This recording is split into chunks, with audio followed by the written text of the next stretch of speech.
Queridos, o nosso grande desafio nessa conferência é ministrarmos o cerne, ministrarmos aquilo que há de mais importante nos capítulos 14, 15, 16 e 17 do Evangelho de João.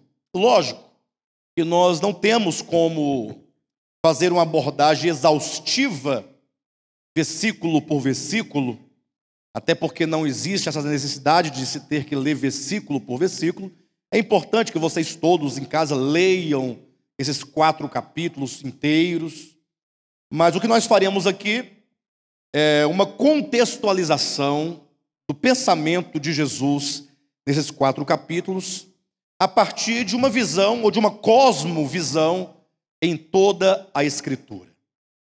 Eu costumo dizer que esses 4 capítulos de João, eles possuem uma importância tremenda, não somente no Evangelho de João, mas em toda a Bíblia. Costumo dizer que esses 4 capítulos, eles constituem o coração da Bíblia. E vocês entenderão o motivo. Eu sei que a Bíblia é um livro muito grande, muito amplo.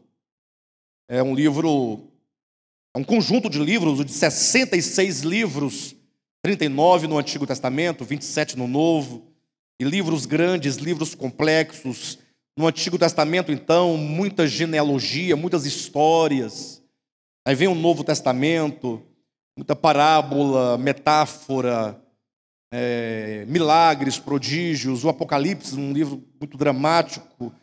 Enfim, mas a despeito de toda essa complexidade, a mensagem que ela traz a nós é uma mensagem muito simples, desde que nós consigamos encontrar a unidade da Escritura a partir da pessoa de Jesus, da obra que Cristo realizou, e isso numa relação direta com o homem.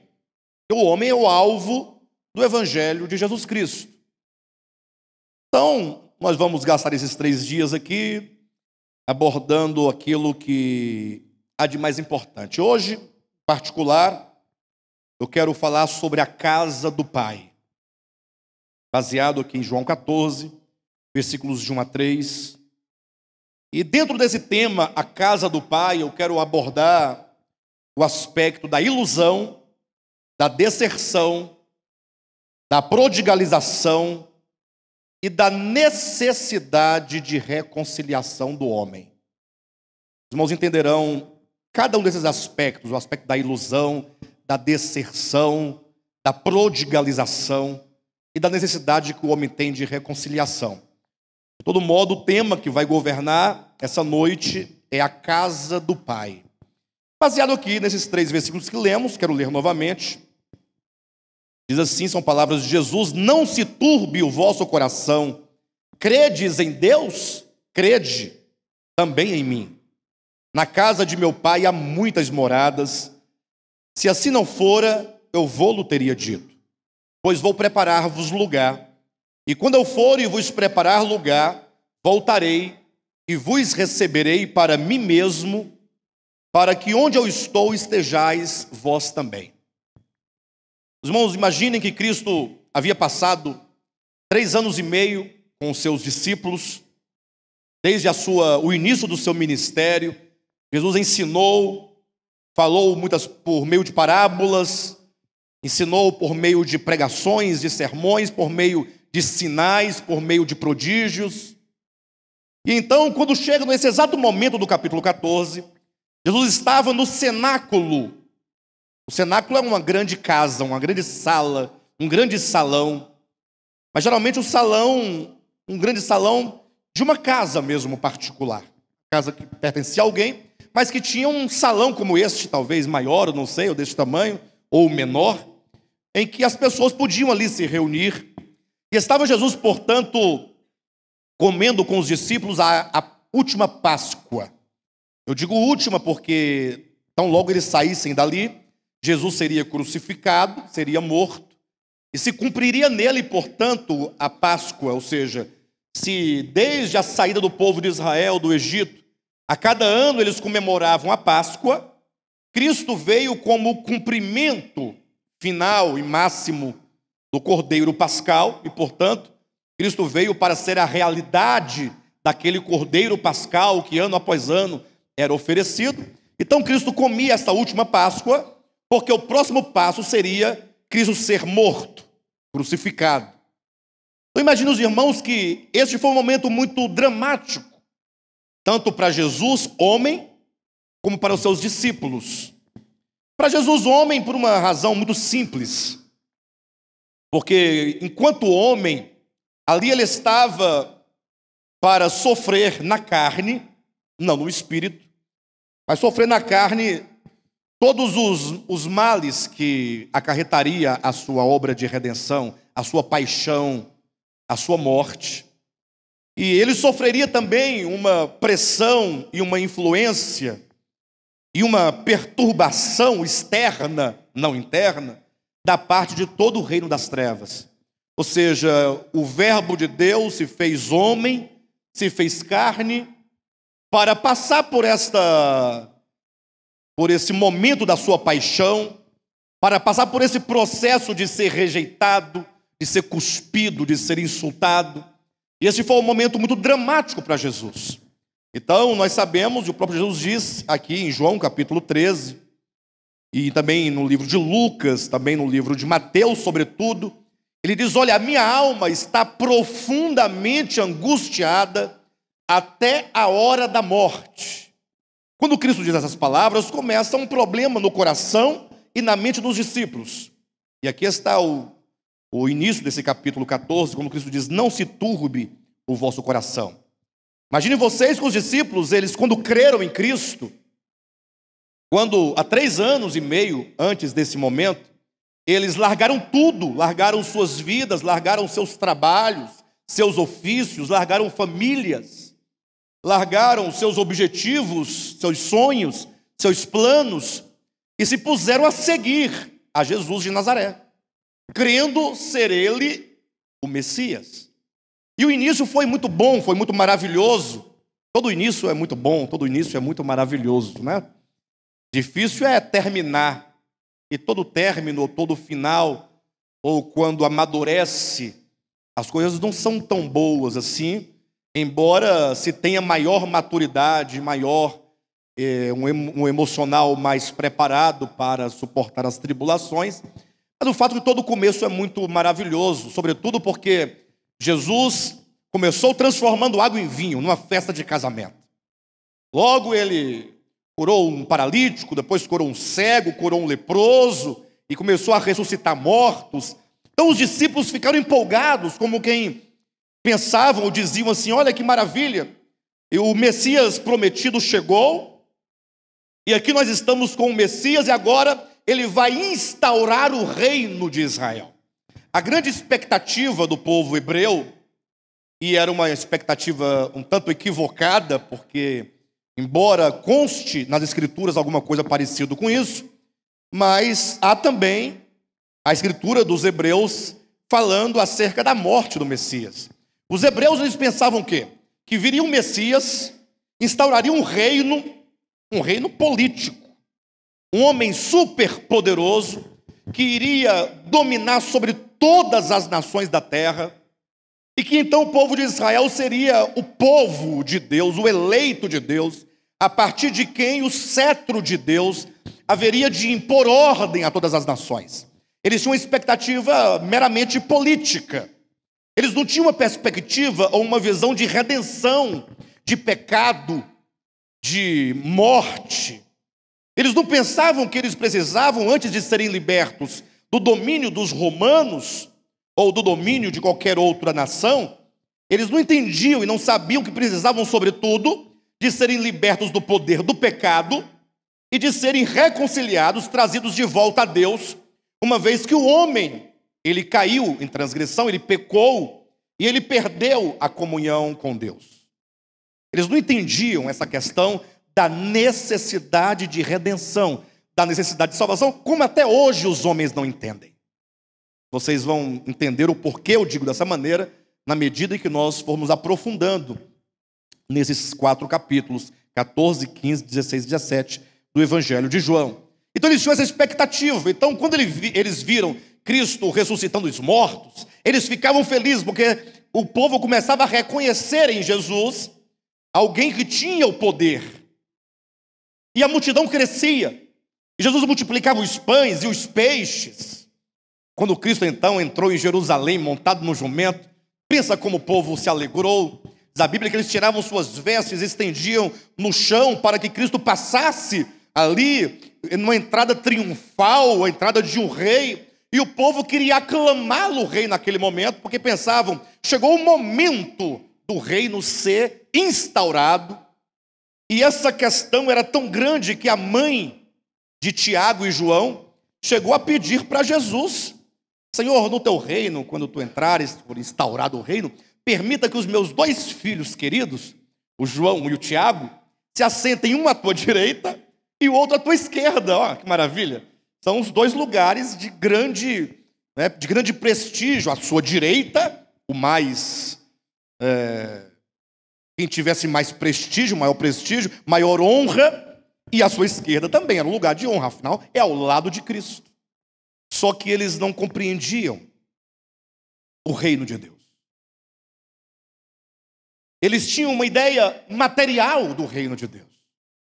Eles pensavam do reino de Deus como hoje a maioria das pessoas pensam.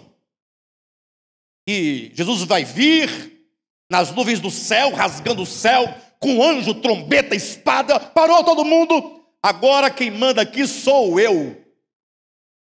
Parou, não quero mais boate. Nada de cervejinha. Viu? Como é que é o nome dela? Janaína. Nada de Cozumel. Certo? Nada de... Mas pastor Moisés, nada de lambada. Nada de... Como é que é? Que se fala? Nada de casa de reboco, não é que fala? Não dizia já o... Casa de reboco, vocês não sabem o que é casa de reboco? Vocês não conhecem a música do Luiz Gonzaga? Casa de reboco, forró. Eu estou lá na tradição da Paraíba, Pernambuco. Né? Aí pensa que Cristo vai vir e vai instaurar um reino. Isso porque a Bíblia usa os termos trono, cetro. O que faz todo sentido numa leitura superficial da Escritura. E agora quem não seguia ele, taca o cetro na cabeça. Quieta, rapaz, eu mando. Ora, se fosse para fazer isso, eu já teria feito há muito tempo. Para que tanto sangue derramado, tanta destruição, tanta miséria, tanta desgraça, se ele, por fim, usará a força para conter o pecado, conter o mal, conter a rebelião? Então imagine vocês que essa era a expectativa dos hebreus, do povo judeu. Chegou o Messias, ele vai reinar. Eles não tinham ideia do que é o reino de Deus. Eles não tinham ideia do que é o pecado, não tinham ideia da obra de redenção. Eles não sabiam, como até hoje muitos de nós não sabemos, que o reino de Deus se instaura no coração, na mente, porque fora do homem tudo está em ordem. Todo o problema da criação está no homem, não está em Deus, nem nos animais, no cachorro, no macaco, no cavalo, na vaca. Eles estão quietinhos, eles não pecam, eles não se rebelam, eles não transgridem, eles não matam, não roubam, não estupram. Está tudo certo. Onde está o problema do nosso planetinha? Está dentro de mim. Jesus já falava isso. Mateus capítulo 15, Marcos capítulo 7, Mateus capítulo 15. São 2 lugares que ele fala, olha, nada que está fora do homem pode contaminá-lo. O problema é aquilo que está dentro do homem. Bem, os hebreus não tinham esse entendimento. Esperavam, portanto, um reino do modo como os crentes hoje esperam. Uma vinda de Cristo com uma intervenção pela força, pela violência, pela tirania, pela pelo brado, o povo ficar com medo, aquele brado como de voz de muitas águas, né? Pastor, mas não está escrito isso na Bíblia? Não está escrito. A questão é que a Bíblia é um livro pedagógico. E que nós, na medida que nós vamos lendo, o Senhor vai nos mostrando pela própria Escritura e não fora dela, o que de fato, como de fato essas coisas todas, elas acontecem. Bem, de todo modo, quando os discípulos então, naquela expectativa, viram Jesus assentado a uma mesa, cabisbaixo, semblante decaído, dizendo: a minha alma está profundamente triste até a hora da morte. Aí eles começaram a falar assim: vem cá, o que está acontecendo? Ele não vai estabelecer o reino? Agora está com essa onda aí de morrer, voltar para o Pai. Mas vai embora assim, do nada. E nós? Largamos tudo. Expectativa. Cadê o reino? Agora está aí. Minha alma está profundamente triste até agora. Que coisa mais, desculpa, esfarrapada é essa? Faz um auê, convoca todo mundo, multidões. Agora minha alma está profundamente triste até a hora da morte. Aí os discípulos começaram a ficar desconfiados dele. Mas não era uma mera desconfiança. Os discípulos, eles amavam a Jesus Cristo. Não somente pelo tempo em que estiveram com Cristo, mas por obra de Deus, do Espírito Santo. Eles amavam. E eles talvez não sabiam entender esse paradoxo entre a fé instaurada pelo Espírito Santo, mas que tem esse aspecto humano. Vocês já passaram por isso? Quem aqui ama Jesus Cristo? E crê nele? Mas eles nunca tiveram um momento de dúvida e pensar. É o homem, mas tem uma coisa divina que segura. Tem um fiapinho, uma faísquinha, mas está aí, não apaga não. Está aí dentro. Aí uma hora ela vira uma chama. Quando incendiar também, ninguém mais nos segura, né? Bem, mas o fato é que os discípulos ficaram assim, talvez cochichando, mas o que ele quer dizer com isso? Tanto é que se vocês lerem o capítulo 16 de João, em vários momentos os discípulos conversam entre si, perguntando assim: o que ele quer dizer com isso? Um pouco mais e não me vereis, e um pouco mais e ver-me-eis, vou para o Pai. O que ele quer dizer com essas palavras? Nós não estamos entendendo o que ele está dizendo. De modo que os discípulos foram tomados então de uma profunda tristeza e uma profunda angústia por verem suas expectativas messiânicas sendo frustradas. Então é quando Cristo olha para eles e percebe que todo aquele momento da paixão de Cristo, que começava aqui, exatamente, recaía sobre os discípulos que não compreendiam a verdade de Deus, que não compreendiam a obra de Deus na pessoa de Cristo. Cristo percebeu que eles estavam sendo tomados por uma grande angústia, uma grande tristeza, pela falta de compreensão. E essa tristeza e essa angústia já encheu o nosso coração muitas vezes. Talvez por falta do nosso entendimento acerca da verdade. Quantas vezes você não orou a Deus, não pediu a Deus, não clamou a Deus, e você ficou na expectativa de uma resposta, para ver se descia um anjo, uma visão, se uma luz se ligava, e nem que piscasse para dizer: eu estou aqui. E nada. Senhor, misericórdia, Senhor, eu sou teu servo, eu sou tua serva. E apesar dos meus erros, mas na medida do possível eu sou fiel, Senhor. Eu não sou um crente vagabundo, não. Eu sou fiel, assim. Não sou aquele, nem um Paulo, né? Nem um Barnabé, mas eu, né, pastor Renato, a Rosinha. Vamos dizer assim, quase que não peca. Ele só peca porque é pecador, mas é um pecadinho aqui e outro ali. É muito raro. Né? Aí, fiado nisso, às vezes, Senhor, o que está acontecendo? Então, essa conferência, ela visa nos trazer a revelação do reino de Deus, da vontade de Deus, da história de Deus, para nos livrar dessas angústias desnecessárias. Porque se você compreender a verdade de Deus, você vai ter uma paz tão grande. Capítulo 14 se encerra, Jesus dizendo: olha, eu deixo-vos a minha paz eu vos dou. E essa paz só é possível quando nós temos a compreensão da verdade. A verdade é que nos liberta, e conhecereis a verdade, e a verdade vos libertará. Libertar de quê? Libertar do poder do pecado, libertar das angústias, libertar do medo, da tristeza. E mesmo que nós passemos por muitas dificuldades, o fato é que nós seremos governados pela paz que excede todo o entendimento. Tá bom? Jesus, então, vendo a tristeza e a angústia dos discípulos, diz: não se turbe o vosso coração. Não permita que essa angústia, essa tristeza encham o coração de vocês. Porque eu quero trazer uma novidade para vocês, uma boa notícia para vocês. É que o meu Pai, o Pai eterno, o Pai celestial, que é o vosso Pai celestial, pastor aqui não diz que é o vosso Pai celestial, não. É porque em todo o Evangelho você vai encontrar Jesus dizendo: quando orardes, orareis assim: Pai nosso. Não diz isso? Em outro lugar ele diz: olha, não andeis ansiosos por coisa alguma, porque o vosso Pai celestial sabe de tudo o que vocês precisam.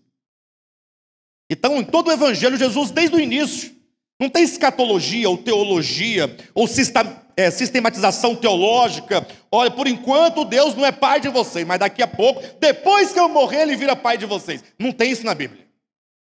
Desde o início está lá: o vosso Pai, o vosso Pai, o vosso Pai. A ninguém chameis de Pai, porque um só é o vosso Pai celestial.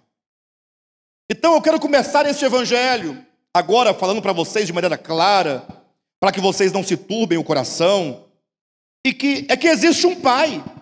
Nós temos um Pai. Todos nós somos filhos do Pai celestial. O Pai é aquele que nos gerou com a sua própria vida. Como que dissesse: vocês não foram criados do nada. Não. Essa teoria ainda viria a ser, no IV século, sistematizada por Santo Agostinho, que diria que Deus criou tudo do nada. Foi aparecendo, plim, plim. Não. O Pai é aquele que gera. Ou seja, a vida que é, e a própria palavra vida só pode significar aquilo que é, porque se é vida, é. Porque não é a vida que dá vida? Ou não é? O que pode dar vida? É a vida. E vida não pode ser criada, porque para a vida ser criada tem que ter uma vida para criar a vida. Não tem sentido. Por isso que a Bíblia vai dizer que Jesus é a vida. Eu sou o caminho, eu sou a verdade, eu sou o quê? A vida. A vida é o próprio Deus, é o Logos. É a quintessência de Deus, que é o Cristo de Deus, o Verbo de Deus, o Logos de Deus. Então ele começa dizendo: olha, temos que começar a voltar nosso pensamento e nosso entendimento ao princípio. O Pai é o princípio, o Pai é a fonte, o Pai é a origem. E todas as nossas angústias, os medos, os pecados, tudo que nós sofremos em razão do pecado, é porque nós nos esquecemos do nosso Pai celestial. Todo o problema está nesse aborto, ou nesse divórcio, melhor dizendo, do homem, filho de Deus, do Pai. Aí Jesus fala: olha, eu quero que vocês saibam que na casa do meu Pai há muitas moradas. Em outras palavras, o seu lugar está lá. Você não precisa ser peregrino, estrangeiro, refugiado. Há um Pai. Agora, há um problema a ser resolvido que vocês não sabem. E que é preciso que vocês entendam. Eu disse que haveria de dialogar esse texto com vários outros textos da Escritura. E, portanto, Jesus, quando começa a dizer sobre a casa do Pai, ele fala sobre a necessidade e o seu desejo, inclusive, de preparar um lugar para cada um de nós na casa do Pai. Ora, se Ele quer preparar um lugar para nós na casa do Pai, há algumas situações a serem percebidas. Primeiro, é que hoje nós estamos destituídos da casa do Pai. E segundo, que não se pode voltar à casa do Pai, simplesmente não voltar sem redenção. Ou seja, quando ele fala assim, eu vou preparar-vos um lugar, infelizmente, a maioria esmagadora dos cristãos entendem o seguinte, eles pensam, não, Jesus vai para o céu, preparar um lugar no céu para nós. E ele não voltou ainda porque ele disse, vou preparar lugar. Quando eu preparar, eu volto. Então ele não voltou ainda por quê? Está lá até hoje, construindo barraco, puxadinho, né? Quarto, pensão. Não acaba de construir essas casas, gente, no céu. Ora, mas Ele é o Criador, Ele traz tudo à existência. Para Ele um dia como 1000 anos como um dia, isso não tem nenhuma diferença para Ele. Como é que Ele está demorando tanto porque está construindo esse puxadinho? Não. O problema é que nós entendemos equivocadamente o Evangelho, porque usa-se de muitas metáforas, e metáforas com um sentido profundo, mas que requer uma contextualização em realidade, a partir do todo da Escritura. E para nós entendermos, então, a casa do Pai, o lugar na casa do Pai, e o fato de Cristo preparar esse lugar para nós, porque Ele quer que nós estejamos onde Ele se encontra, para que onde eu estou estejais vós também. Isso nos leva, ou nos lembra, a parábola do filho pródigo. E eu quero falar para os irmãos, eu vou falar da parábola do filho pródigo hoje, e vou falar amanhã também. Só que hoje eu vou falar o início da parábola, e amanhã, não, hoje eu vou falar o início e o fim. Amanhã eu falo o miolo, o meio, tá bom? Então, guarda aí, porque você, pastor, você está pulando uma parte. É porque essa parte do meio não será interessante amanhã. Hoje eu quero falar o começo e o final. Mas Jesus, querendo ensinar esta verdade sobre o Pai, sobre a casa do Pai, sobre os filhos, ele começa uma parábola em Lucas capítulo 15, a partir do versículo 11. E ele diz assim, olha, um pai tinha 2 filhos. Mas Deus só tem 2 filhos mesmo? Não, calma, é uma parábola. E na parábola coube 2 filhos, porque Deus quer ilustrar 2 tipos de pessoas. Talvez você faça parte da pessoa representada pelo primeiro filho, o filho mais moço da parábola. Mais moço, ele aparece primeiro na parábola, embora seja o segundo, né? Ele é o mais moço, é o segundo filho. Mas na ordem da parábola, ele é o que se manifesta primeiro. Ou talvez você se identifique com o segundo filho. Não sei, você vai resolver isso no final dessa mensagem. O Espírito vai te ajudar a se identificar. Mas Jesus vai dizendo, um pai tinha 2 filhos. E aí eu fico imaginando, porque é dito que o filho mais moço chegou ao pai e falou, pai, me dá a parte dos meus haveres, da minha herança que eu quero ir embora de casa. Então eu fico pensando o momento antes desse momento em que o filho mais moço pede a parte dos bens, da herança. O pai tinha uma casa, uma grande casa, e o filho dirá no futuro da parábola, mais lá na frente, que na casa do pai tinha pão abundante, em abundância. E era um homem rico, porque ele tinha muitos empregados. Ele diz, até os empregados do meu pai comem pão com fartura. Então era um homem rico, um homem próspero, um homem com uma grande fazenda, uma grande mesa, suprida de tudo. Com seus filhos, nós temos aqui um lar. Não somente uma casa, mas sobretudo um lar. Porque habitava ali uma harmonia muito grande. Habitava ali uma paz muito grande. Coisa boa é o lar, não é, irmão? Vocês acham? Vocês acham bom? Não. Ou vocês vão para o boteco tomar uma pinga quando chega do trabalho porque não quer ir para casa, para entrar dentro de casa? Parece que a casa é o diabo, não quero não. O lar. Eu sei que muitos de nós aqui talvez sofremos um pouco pela desestruturação do lar, por diversos motivos. Ora por culpa nossa, ora por culpa de outros, ora por culpa sei lá de quem. E Deus sabe de tudo, eu não estou aqui para... Mas o que é um fato, o lar é uma coisa sagrada. É um ninho, né? Uma coisa aconchegante. Mas imagina aquele pai com seus filhos, filhinho pequenininho, crescendo, e os filhos pequenos se apegam com os pais, não se apegam? A coisa mais linda é filho pequeno com o pai. Mas depois que vai crescendo, vai ficando um mocinho, ficando um rapazinho, mocinha, eles vão parando de abraçar os pais, sim ou não? Talvez não seja uma coisa má, não seja uma maldade, mas o próprio crescimento gera um esfriamento das relações.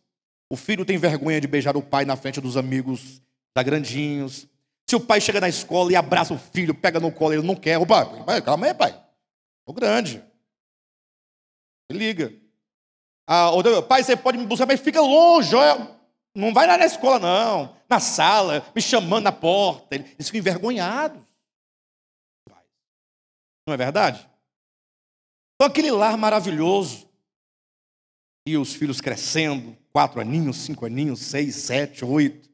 Daqui a pouco aquela criancinha que não tinha nenhum entendimento no início, começa a ter discernimento da vida. E vai começando a perceber as coisas.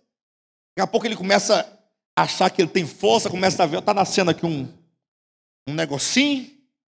Vai olhar para o corpo, nascendo um cabelinho na perna aqui. Um aqui, vai se sentindo homem. Já começa a andar assim já, dentro de casa.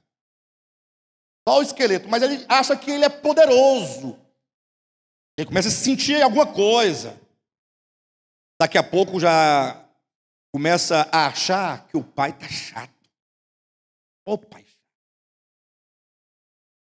E as ordens da casa, porque as ordens da casa só visam bem, mais nada. A proteção. Qual pai que coloca uma ordem em casa que não quer o bem do seu filho? Olha, filho, você sai, mas você chegue 9 horas ou 10 horas da noite. É por quê?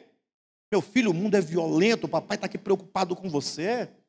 Vou ficar aqui orando por você, para Deus te proteger, e você não fica aí na rua andando, porque é perigoso, assalto, sequestro, estupro. Ou você está em má companhia, vai preso. Você não fez nada, mas o outro fez, tá, vai junto.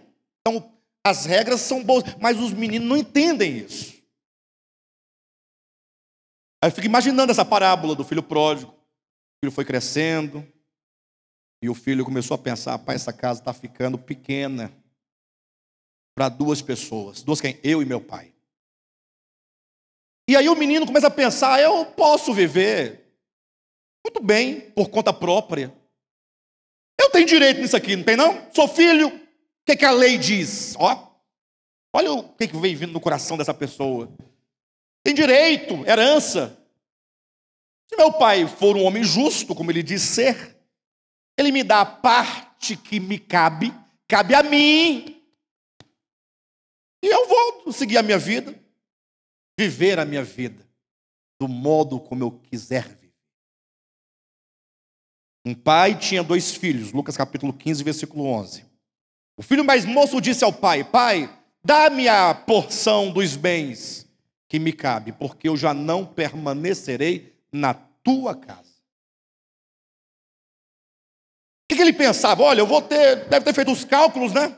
Tantas cabeças de boi, tantos cabritos, tanto isso, tanto aquilo outro, tal. Em resumo, eu vou levar aí uns 500 mil reais.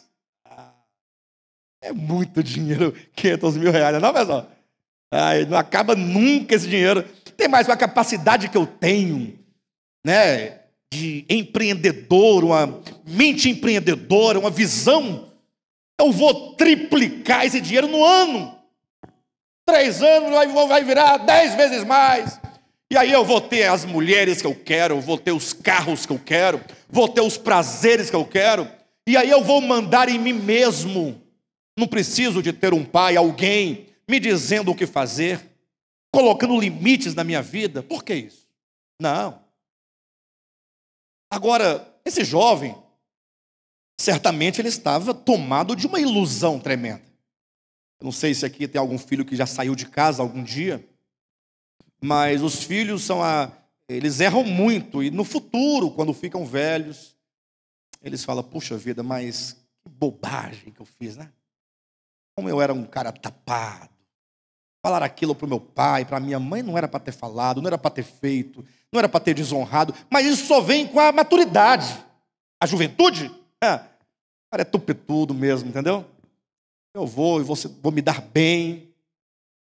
Aí chegou para o pai e falou, pai, imaginando esse momento, um jovem tolo,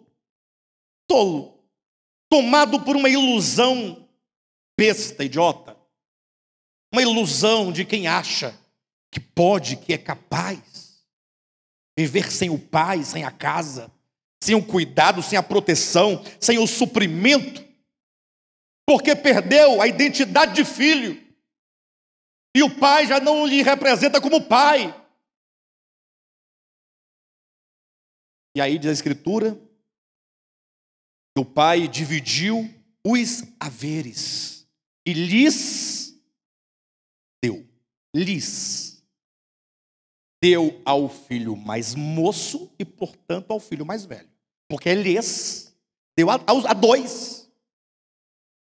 E o interessante é que a palavra haveres, na sua Bíblia, aparece haveres, ou bens.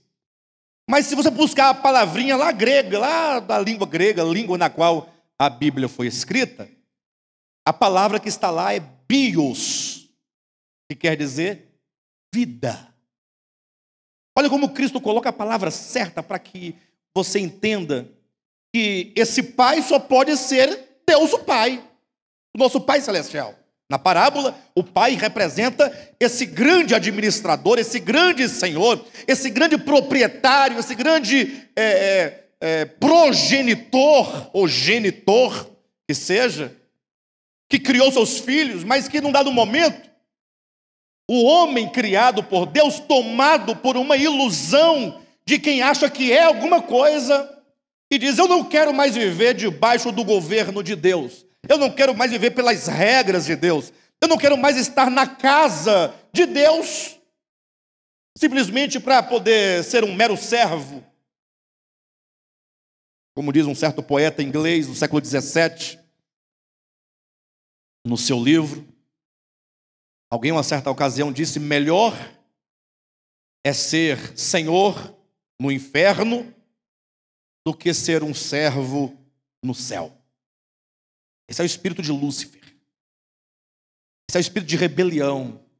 É o espírito do filho pródigo, dessa parábola que eu estou contando. É o espírito do homem criado. Não querer viver junto de Deus. E diz a Escritura que ele então pegou os seus bens e partiu para uma terra distante. Pensa num cara que chegou lá abafando. O cara mais rico que tinha na região. Mandava todo mundo, tal. Só que ele naquela ilusão, e a ilusão leva a pessoa a ser inconsequente, foi consumindo. Abriu os olhos, que bateu a mão no bolso, cadê? Não tinha mais nada. Tudo acabou. Dissipou tudo. A ilusão o levou a uma vida pródiga. Levou a ser um esbanjador, um inconsequente. E aí a Escritura diz que quando ele se viu passando fome numa terra distante, sem ter onde dormir, sem ter o que comer, sem ter um abrigo, sem ter um lugar, ele ainda estava cheio de ilusão. Falou, não, mas acabou o dinheiro, não acabou a capacidade. Hein? Vou trabalhar, meu filho, e vou provar para o meu pai. Eu posso sem ele. Mas diz a parábola que ninguém lhe dava emprego. num lugar nada, nada, nada, nada, e a fome batendo, o estômago roncando, e ele desesperado, o frio, a noite, o medo, a angústia, a solidão, sozinho, até que alguém falou assim: olha, eu tenho aqui uns porcos, se você quiser cuidar dos porcos, você pode ficar à vontade. Não tendo o que fazer, ele acabou numa terra distante, cuidando de porcos, e querendo comer, diz lá na parábola, a comida dos porcos, isso não lhe era permitido. Não deixava. Mas tudo isso, Jesus conta para falar acerca do homem. Veja que de João 14, nós fomos para a parábola, mas a parábola também nos remete a um outro momento, que é Gênesis capítulo 2 e capítulo 3. Porque é lá em que nós vemos a criação do homem, relatada na Escritura, e como que Deus plantou no Éden um jardim. A palavra Éden quer dizer desfrute, prazer. O jardim do Éden, o jardim do prazer, o jardim da satisfação. Diz a Bíblia que havia toda sorte de árvore frutífera, boa para alimento, e o homem ali dentro. Deus vinha todos os dias numa brisa, e essa brisa batia no rosto do homem, e olha, é Deus. Aí ele tinha comunhão com Deus, maravilha. Mas Deus lhe advertira acerca de uma árvore que estava no centro do jardim, a árvore do conhecimento do bem e do mal. E aqui eu preciso gastar um tempinho com os irmãos, falando sobre essa árvore, porque tudo começa aqui. Quando você começa uma história errada, não tem como terminá-la certo. Tem? Se você não começar certo do Éden, como é que você quer entender o Apocalipse? Não dá certo. Então temos que começar a acertar e entender a história. Nós temos que entender a nossa história. Fica dando glória a Deus, aleluia. Calma, vamos olhar a história, vamos entender o processo. Eu tenho que me entender enquanto ser humano, o que ocorre comigo, o porquê disso, o porquê daquilo outro. E a Escritura nos ensina. Mas aí a tradição religiosa diz: olha, Deus colocou um homem num jardim muito bonito e colocou lá uma árvore no meio do jardim. Era uma maçã, um pé de maçã, era uma macieira. A tradição diz maçã. Então é verdade que todo mundo sabe disso. Lógico que o mais sabido, mais inteligente, fez lá um curso de teologia, ficou mais inteligente, falou: não, pastor, você está enganado. A tradição diz que é maçã, porém nós teólogos, nós sabemos que não era maçã. E era o quê? Também não sabemos o que era. Nós sabemos que era uma fruta. Qual? Não temos como saber. Não sabemos, sabe por quê? Aí você fica: por quê? Porque a Bíblia não diz. Descoberta. 4 anos de teologia para descobrir isso. Não diz. Mas e o que diz? Não, diz que era uma árvore e tinha fruto. Portanto, nós teólogos não discutimos se era maçã, pera, jaca, melancia, uva. Não importa. O que importa é que Deus, querendo colocar à prova a obediência do homem, colocou lá no meio do jardim uma árvore. Diz: olha, filho, você pode comer de tudo que você quiser, trepar nas árvores, comer, derrubar, tudo é seu. Agora, esta aqui, por gentileza, não toque, não. Ou melhor, desta árvore ou deste fruto não comerás. Porque se tu comeres desse fruto, você terá me desobedecido, então vai ficar inviável, né? Como é que nós podemos nos relacionar se você me desobedece? Não é assim que nós aprendemos ou não? E que Deus então deu uma saidinha. Não entendo como é que Deus pode sair de um lugar, mas tudo bem. Deu uma saidinha, ficou lá só Adão e Eva, Adão tonto. Isso é, como diz a tradição, as mensagens que a gente ouve por aí. O homem estava lá um dia cochilando, dormiu até mais tarde, Eva acordou mais cedo, estava lá, andando no jardim. Aí olhou para aquela árvore, de longe ela ouviu assim, ó. Ela olhou para Adão. Estava lá roncando. Para nós dois aqui. Não tem ninguém no jardim. Deus só fez nós dois. e tem alguém me chamando. Daqui a pouco. O Satanás. Ela não sabia de Satanás ainda, né? Olhou, lá, cobra. Ela viu que saiu da boca da cobra, a língua. Ela olhou, e a cobra disse, aquela cara dela. Cara de cobra, né, pastor Renato?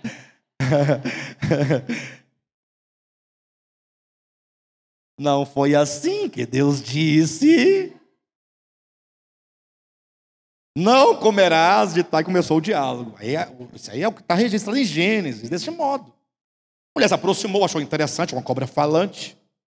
E de modo, então, que começou o diálogo ali entre a serpente e a mulher. E papo vai, papo vem.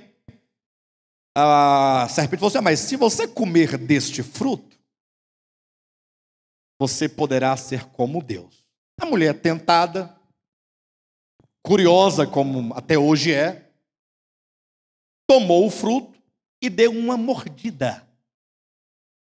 Gostei. Vou levar para o meu marido. O marido, acorda, pai. Morde aqui. Morde, não pergunta. Ele mordeu, pronto. Aí imediatamente viram que estavam nus, os dois, sabe? Providenciaram uma folha para se vestir, se cobrir. E daí para frente a desgraça começou. Miséria, morte, assassinato, homicídio, dilúvio, matando todo mundo, e fogo em Sodoma e Gomorra, e Deus irado, e espada, e mata a Malequita, mata o Jebuseu, o Eteu, e entra e vai destruindo, e tomando gente, tomando mulher dos outros. E vai, pensa num sangue que foi derramado no Antigo Testamento, uma violência, uma coisa danada. Essa é a história que nos contaram. Mas está na Bíblia. Eu sei, na Bíblia tem muita coisa. Inclusive coisas que você não concorda. A Bíblia sempre vai ter muita coisa que você e todo mundo não concorda. Porque aquilo com que você concorda, outro não concorda. Aquilo que o outro concorda, você não concorda. Cada um tem o seu bojo de versículos. E que miséria é esses tais de conceitos de versículos isolados. Por meio de versículos isolados, você faz uma miséria de destruição de vidas, de famílias, de pessoas. Você mata a pessoa em nome de Deus. Você tem fundamento, está escrito. O próprio diabo não usou o está escrito para tentar levar Cristo a pecar? Por qual motivo? Porque ele sabe que o texto isolado, ele não diz muita coisa. Um texto isolado sempre vai dizer o que você quiser que ele diga. E está aí os evangélicos para provar isso. Quando eles estão passando por uma tribulação, um problema, eles vão lá na Bíblia e fecham assim, aí coloca a unha no lugar. O que Deus vai falar agora aí? Aí lê o versículo pode dizer o que quiser. Ele sempre vai entender o que ele quer entender. Toda a vida. Mas só quando estiver sofrendo. Quando você estiver com um dinheiro no banco, um churrasco, você nem lembra de Bíblia. Para de bobagem. Mas sentiu uma dorzinha no rim. Deus vai dizer alguma coisa. Recorre para a Bíblia. Aí lê o versículozinho isolado, aí ele entende o que ele quer entender e toca a vida. E aí você está vendo a situação do cristianismo. Pastor, mas e aí? Como é que nós vamos lidar com o texto de Gênesis 3? E aí eu quero que os irmãos comecem a pensar comigo. Vamos pensar um pouco. Quando diz a Escritura que havia a árvore do conhecimento do bem e do mal. Não diz assim? A árvore do conhecimento do bem e do mal. Eu quero me adiantar a vocês, eu vou dizer o que eu considero, e aí gastarei um tempo para provar, ou tentar, pelo menos fundamentar, isso que eu vou dizer para vocês. Não havia árvore nenhuma chamada do conhecimento do bem e do mal. Não tinha árvore nenhuma. Tinha porque está escrito. Eu sei que está escrito. O fato é que Moisés, inspirado pelo Espírito Santo, está ali usando, ele criou a figura de uma árvore. Isso não é falso, é verdadeiro. Para representar uma verdade. A verdade está lá. Só que dita de maneira metafórica. A Bíblia está cheia de verdades metaforizadas. Jesus era mestre nas parábolas, né? Disse: eis que o semeador saiu a semear. Tem semeador?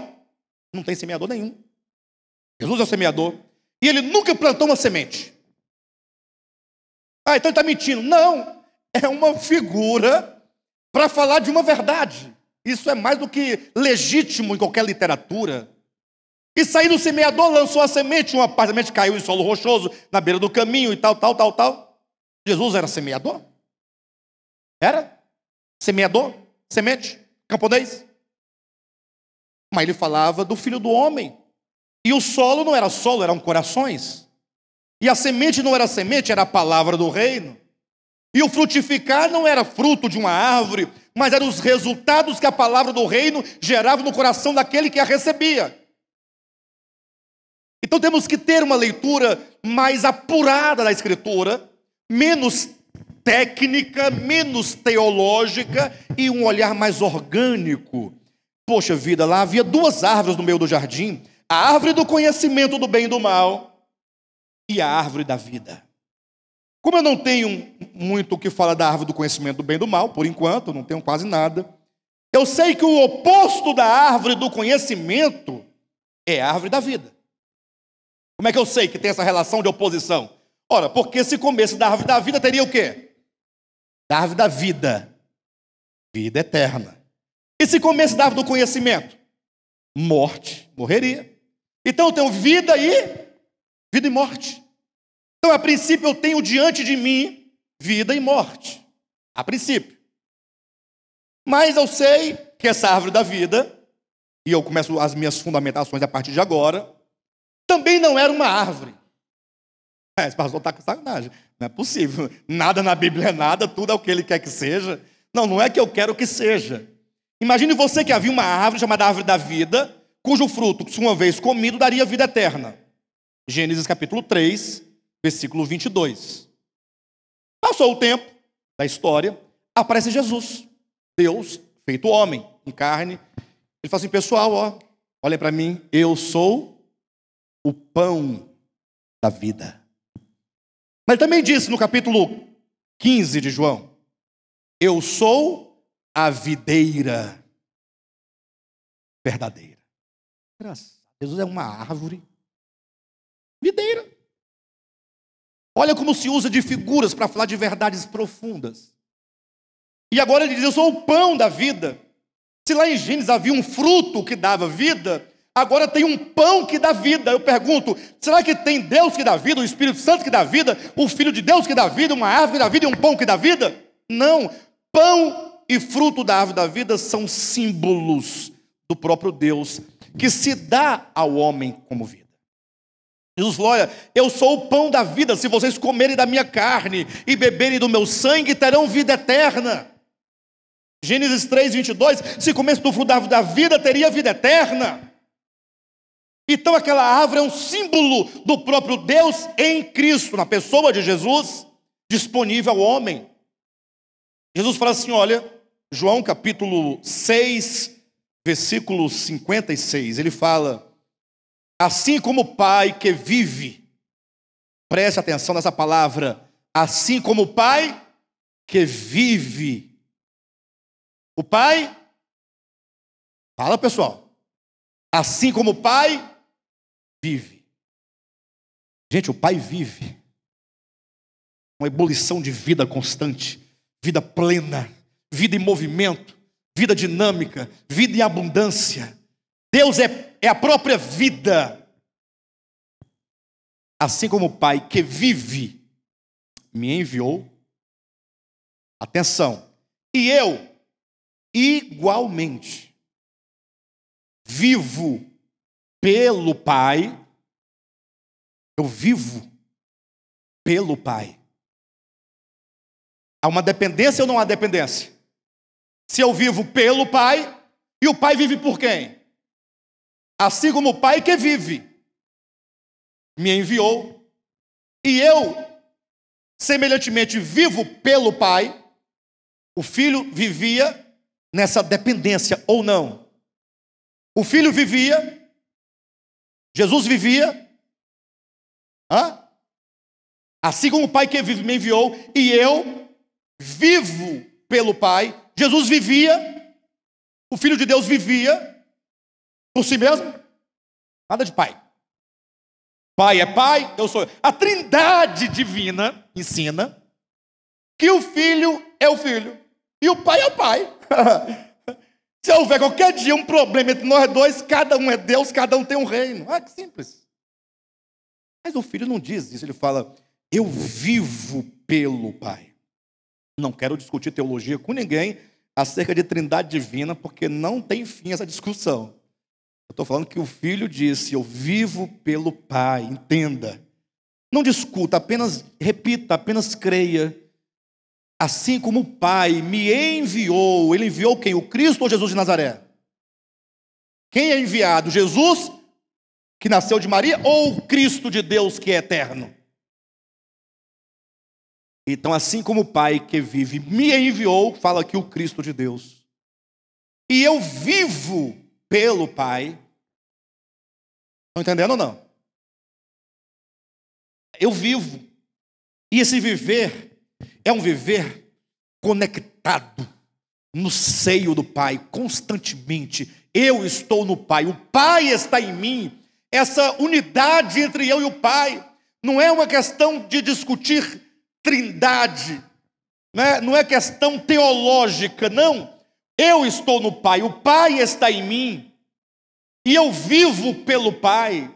Isso é uma relação de dependência, de comunhão, de laços, de amor. Aí vamos pegar o texto para falar sobre Trindade, discutir, debater unicismo, trinitarianismo. Aí vem aquele tanto de teorias, módulos e módulos sendo escritos. Gente que escreve mais de 1000 páginas, 2000 páginas, só sobre a Trindade, para debater e definir coisas que o homem não pode definir. A partir de um texto que é tão simples. Assim como o Pai que vive. O Pai vive. Coloque isso no seu coração. O Pai vive. Ele é a vida. Agora, eu não vou entrar nos méritos. Eu vivo pelo Pai. Te dói ouvir isso? Eu estou dizendo, eu vivo pelo Pai. E eu e o Pai somos um. Mas não é um. Substância, unidade. Aí vem a teologia de novo. Criar um problema. Substância, consubstancial. Como é aquele nome da teologia? Você lembra, Alain? Eles falam sobre a pessoa de Cristo, a persona de Cristo. São os nomes, são tantos nomes que eu já me desinteressei por esses nomes teológicos todos, então eu não guardo mais essas coisas. Mas então, não, eu e o Pai somos um. Pastor, mas para mim aqui é Trindade, porque o Pai é o Filho. Não, mas não pode ser eu e o Pai somos um, ser Trindade, porque ele fala assim como o Pai, eu e o Pai somos um, e o Pai está em mim e eu no Pai, que vocês estejam em nós. Então vamos entrar para a Trindade divina agora? Não pode. Então o que ele quer dizer? Eu e o Pai somos um. O Pai está em mim, eu estou no Pai. O Pai vive, eu vivo pelo Pai. O que está dizendo disso? O que ele quer dizer? O Pai é a fonte. Coloca isso no seu entendimento. O Pai é a fonte em todo o universo e fora do universo. Dentre todas as existências e fora de qualquer existência, só existe uma única e exclusiva fonte. Só tem um Pai.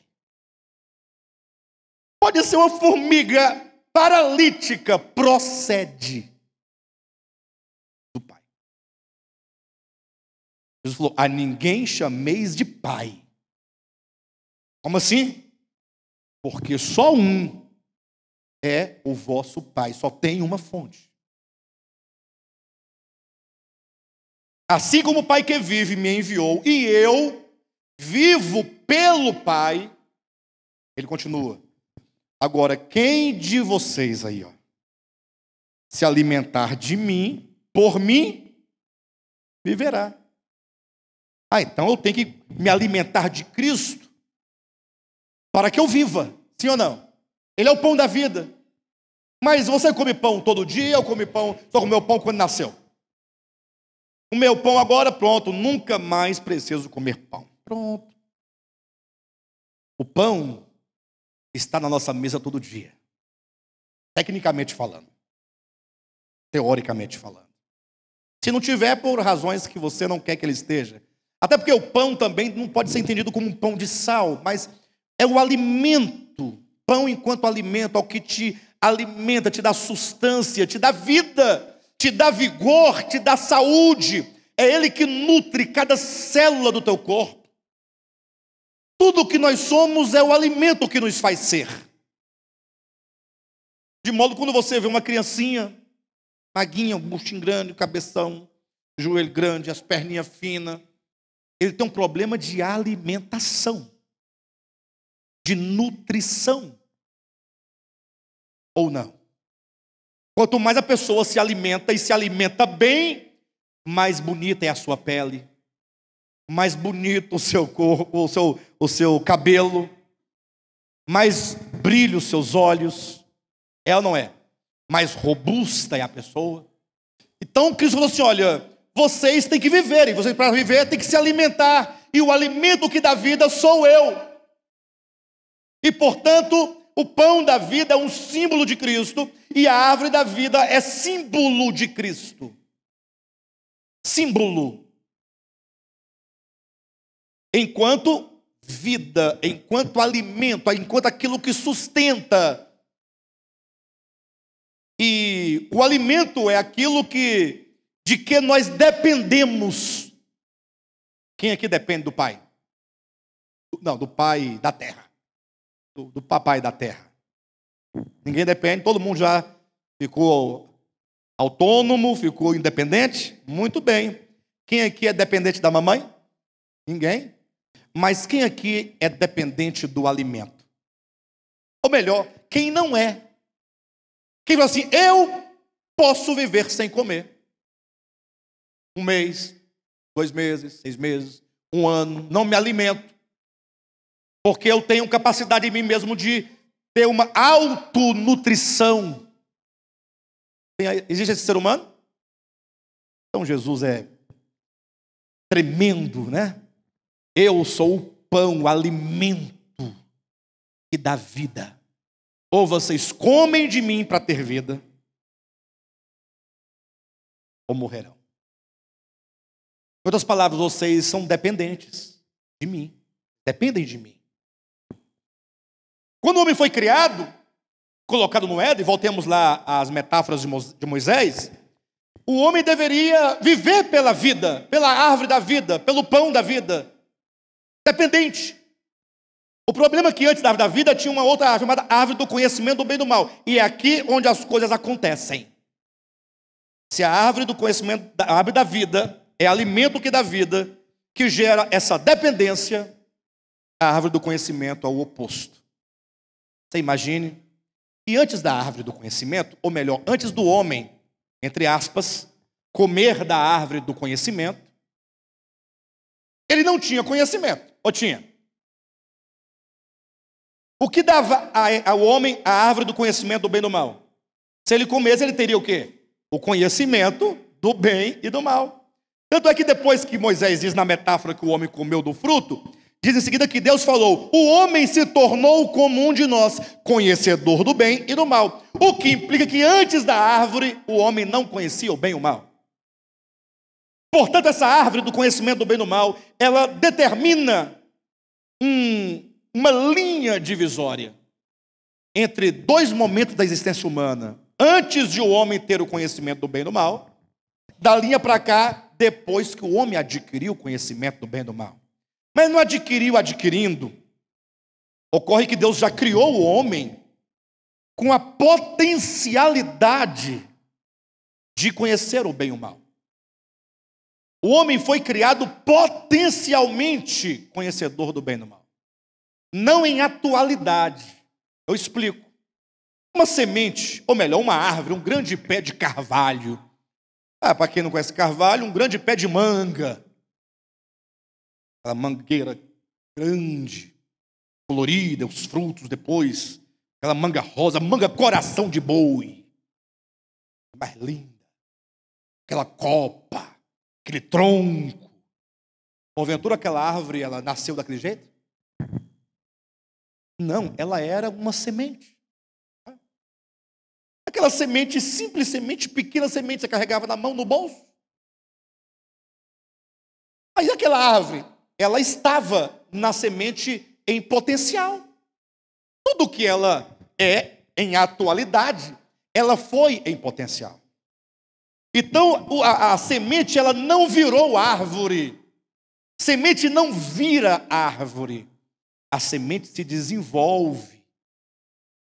E ela vem a manifestar-se aquilo que ela sempre foi. Aquele tronco robusto, aqueles galhos longos, as folhas, as flores, o fruto, tudo já estava lá dentro da semente. Não houve uma evolução da espécie. Macaco não vira homem, nem homem vira macaco. Macaco é macaco. Cavalo é cavalo. Cada um criado segundo a sua espécie. Homem é homem. O problema é que quando Deus criou o homem, Deus criou o homem em potencial. Porque tudo que Deus cria passa por processo de crescimento e desenvolvimento. Deus não cria nada pronto. Leia o livro de Gênesis, Deus não criou nenhuma árvore pronta. Ele diz, produza a terra toda espécie de árvore frutífera. Pronto. Cadê as árvores? Está na terra. Daqui a pouco você vai ver um galinho saindo. Vai. Ou não está? Gente, pensa num jardim já pronto, tudo criado, né? Não. Tudo foi crescendo. Uma criança não nasce grande, ela começa com um embrião, fecundação, espermatozoide, mas o óvulo fecunda, e ali vira um embrião, e aí começa o processo. Um dia, uma semana, 2 semanas, 30 semanas, 40 semanas, nasce o bebê, e não nasce pronto, ele nasce formado no seu corpo, mas todas as suas faculdades, sejam elas físicas, espirituais ou psicológicas, ainda haverão de se desenvolver ao longo da sua vida. Tudo é progressivo, tudo começa em potencial e se desenvolve. A criança ao nascer, ela não sabe falar, não sabe ver, não é que ela não vê, se ela vê um tanto embaçado, mas ela, ainda que não visse, ela não sabe ver, não sabe olhar, discernir. Ela nasce num estado de inconsciência, ou não? E aí ela vai, pouco a pouco, até que ela começa a ter um momento de discernimento. Ela começa a entender algumas coisas, e sua mente vai se desenvolvendo até que ela venha a discernir o bem e o mal. Pensa na dificuldade de uma mãe para ensinar para uma criança de 2 anos ou 3 anos que não pode colocar a mão no forno quente. Filhinha, quente, quente, queima. Queima, ó, queima a mão, queima, colocar, queima, dói. Você fica olhando, não entende nada. Daqui a pouco lá vai a criança de novo. Minha filha, você não está me ouvindo? Queima, mão, dói, fogo, mata, perigo. E assim, não entende, não discerne. Ou discerne? Queima uma vez, se brincar, vai de novo. Mas as faculdades ela vai vendo, temperatura alta, opa, não é legal. Ela vai discernindo, não é? Até que vira vocês. Tudo. Cobra criada. Malandro. Hein, mano? Pastor Renato. Sabe tudo, discerne tudo, comanda tudo, resolve tudo, decide tudo, sabe tudo. Assim foi o homem criado. Deus criou o homem potencial, ou potencialmente intelectual, não em atualidade. Entenda isso. Pastor, mas que o homem não tinha o discernimento das coisas, não tinha essa capacidade intelectiva do discernimento, do saber? Lógico que não. Pastor, você pode me provar? Mas é lógico. Se ele só teria isso quando comesse da árvore do conhecimento, do bem e do mal, antes de comer, não tinha o conhecimento do bem e do mal. Quem não tem o conhecimento do bem e do mal, não discerne entre o bem e o mal, entre a luz e as trevas, entre o certo e o errado. Ele não tinha essa capacidade. Estava lá o homem, vivendo pelo seu instinto natural, infantil, a infância da humanidade. Mas, num certo momento, ele teria que passar por essa linha transitória, pela árvore do conhecimento do bem e do mal, ou não? Tinha. Se Deus o criou para isso. Pastor, não posso acreditar no que você fala, porque na minha Bíblia diz que Deus proibiu o homem de comer desse fruto. Calma, é porque a sua leitura ainda é muito rápida, muito rasa. O homem, quando é dito que ele come do fruto, nesse momento em que o homem se torna intelectualmente atual, quando o homem, na sua trajetória, ele entra para o estágio do discernimento do bem e do mal, implica que ele passou por essa árvore e ele comeu desse fruto. Mas, pastor, em Gênesis capítulo 2, versículo 17, nos diz: mas da árvore do conhecimento, do bem e do mal, não comerás, porque no dia em que dela comeres, certamente morrereis. E eu, intrigado com esse versículo, porque eu não consigo entender um Deus tão grande, Deus tão sábio, Ele é a pura e a própria sabedoria, um Deus tão amável que Ele é o próprio amor, tão misericordioso, tão compassivo, tão justo, tão fiel, o Deus que nunca fez nada para si, tudo é a própria doação dEle, para que você viva, que você tenha, que você seja. Não é Deus se doando? Ou não é? De onde vem a sua vida? Não é dele? E a sua saúde não é dele? E ele algum dia agora você vai ter que me prostrar e me adorar, porque eu dou. Alguém já falou com você já isso? Deus falou para você? Te obrigou? Colocou um gancho no seu nariz? E mesmo você sendo infiel, ele não continua se doando? Que maravilha, né? Eu não entendo esse Deus desse modo, se tornando um Deus mesquinho e caprichoso, dizendo: olha, não é para comer dessa fruta não. Se comer, o bicho vai pegar para o teu lado. Não dá, não entendo. Isso está para o ser humano, e um ser humano atrasado. Atrasado. Você que é pai sabe que você não faria uma coisa dessa.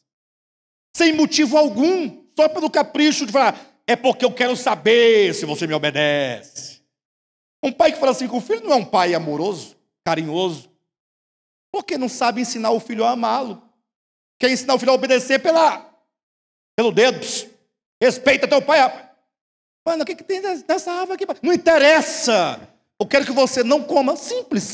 Não coma e você terá tudo. Mas se comer, não dá. Essa relação não existe entre um pai do século 21 que tem um pouco de humanidade.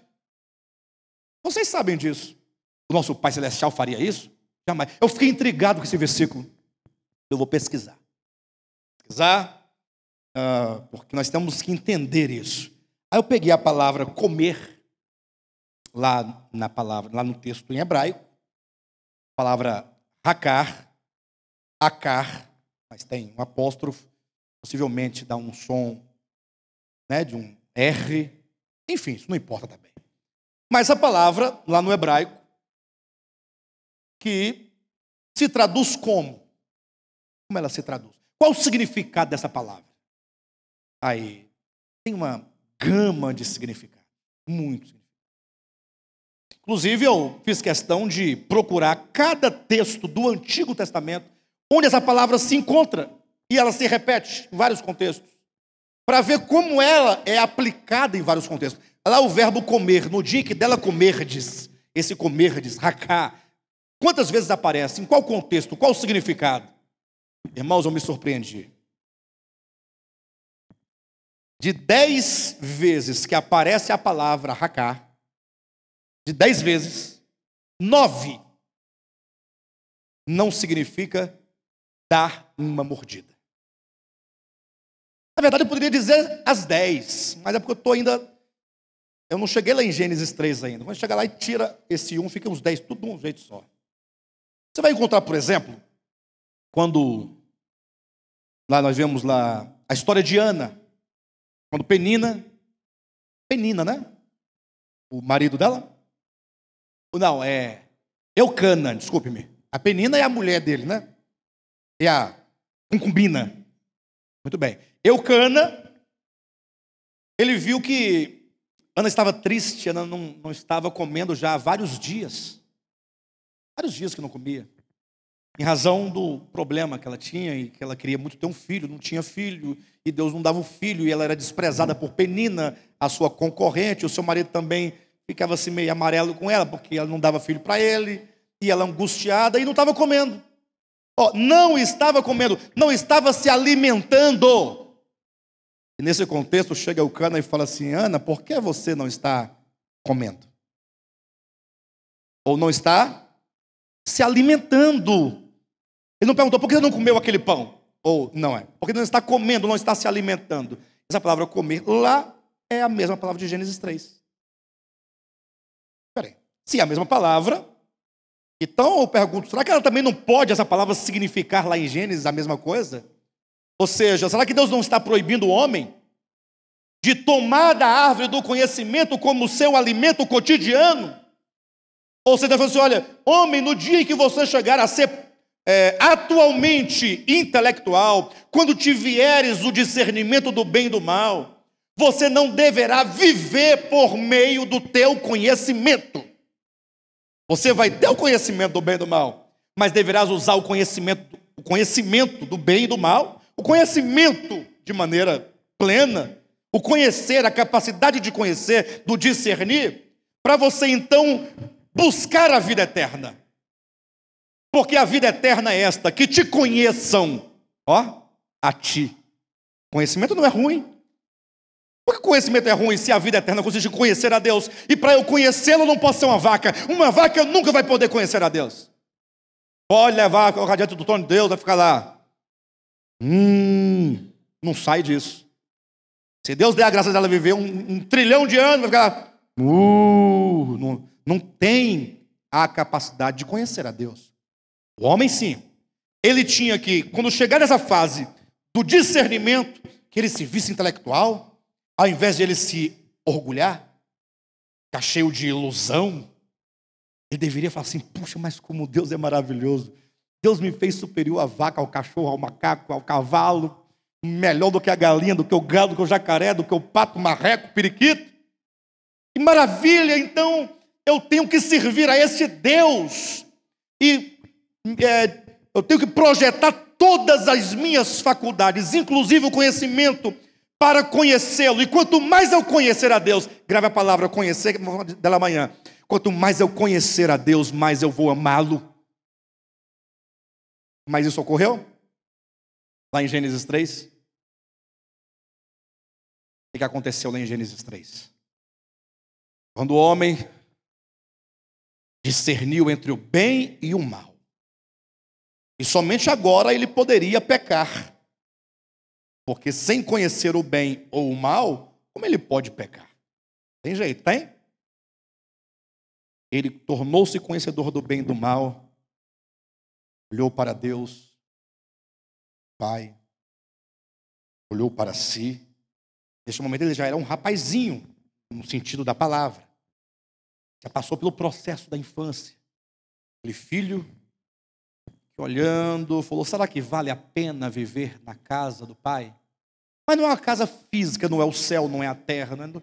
Essa casa é esse ambiente, é essa relação afetiva, essa relação de autoridade e submissão, sim. De autoridade e obediência, sim. É meu Pai, cuida de mim. E eu, por amor, obedecerei. Cristo vai ensinar isso no capítulo 15 de João. Se me amardes, guardareis os meus mandamentos, assim como eu tenho guardado os mandamentos do meu Pai. E no seu amor permaneço. Obediência e amor a Deus estão intimamente relacionados. E nós não damos conta de obedecer a Deus porque não o amamos. E não o amamos não é porque somos maus, é porque não o conhecemos. Mas eu amo a Deus.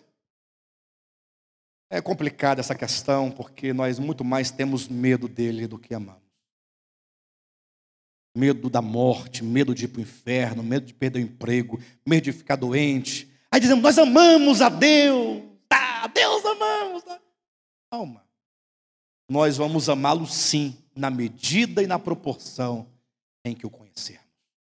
Mas quando bate a ilusão, o homem lá do Éden, representado pelo filho pródigo, da parábola de Cristo, fala: eu tenho conhecimento, eu posso viver por mim mesmo. É onde se cumpre literalmente na história humana. Eu quero a parte dos meus bens que me cabe. Viverei por conta própria, viverei por mim mesmo. Não quero viver na comunhão com o Pai, na submissão do Pai. Não quero viver pelo Pai, eu não quero viver por Ele. Ele diz que é a fonte, mas eu me sinto um homem, eu me sinto capacitado. Eu posso ter a minha vida, o meu viver. Aí o homem decide viver por si. Pastor, e ele não comeu da fruta? Não. O comer da fruta, que é dito lá que não deveria comer, a proibição consiste, ou a advertência consiste: homem, você não deve viver por meio de si mesmo. Isto é, por meio do conhecimento do bem e do mal. Viva pela árvore da vida. Use a sua capacidade intelectiva de conhecimento para conhecer a Deus, para buscar a Deus, servir a Deus. Não, ele não quer a Deus. Ele tomou o seu próprio caminho, partiu para uma terra distante. Isso também é simbólico. Partiu para longe de Deus. O que fez Caim, conforme Gênesis capítulo 4, versículo 26. Afastou-se ou apartou-se Caim da presença de Deus e foi morar numa terra distante, chamada Nod. Olha aí. Retirou-se Caim da presença de Deus. Olha. Viver por si mesmo. Foi construir uma civilização sem Deus. Para si mesmo. Construiu logo uma cidade. Pôs o nome do seu filho. Deixar aqui registrado na história. A prole. Dá um segmento humano. Eu, pai, Enoque. Não o que foi arrebatado. O outro. Vamos dar o segmento. Daqui a pouco a linhagem de Caim. Um inventou os instrumentos musicais. Porque quando o homem não tem Deus, ele começa a criar muitas coisas para preencher a sua vida, para dar sentido à sua vida, para dar subsistência à sua vida. É a industrialização, ou a indústria de tudo que o homem precisa, para que ele possa dizer: não preciso de Deus. O outro foi criar gado, o outro foi fazer tendas. A genealogia de Caim era de pessoas que faziam muitas coisas. Uma civilização sem Deus. Diferentemente, a genealogia de Sete, é dito que quando Sete gerou um filho, pôs o nome de Enos. Enos quer dizer fraco, frágil, mortal. Nasceu em Enos ou de Enos esse sentimento, esse entendimento, esse discernimento. Gente, o homem é fraco, o homem é frágil. O homem é mortal, o homem não pode viver sozinho por si mesmo, como Caim, que retirou-se da presença de Deus. Não, o homem depende de Deus. Aí diz o texto bíblico: nasceu-lhe, pois, um filho chamado Enos. Daí, quando nasce Enos, quando nasce esse sentimento de dependência, esse reconhecimento: sou fraco, sou frágil, sou mortal, daí se começou a invocar o nome do Senhor.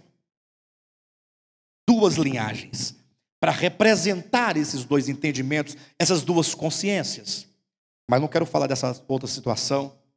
Eu quero, agora eu ia entrar num aspecto prático, eu ia falar sobre o ateísmo prático. Ia entrar na nossa experiência, ia sair lá do filho pródigo, lá de Adão, para falar de você e de mim. E eu falarei, portanto, amanhã.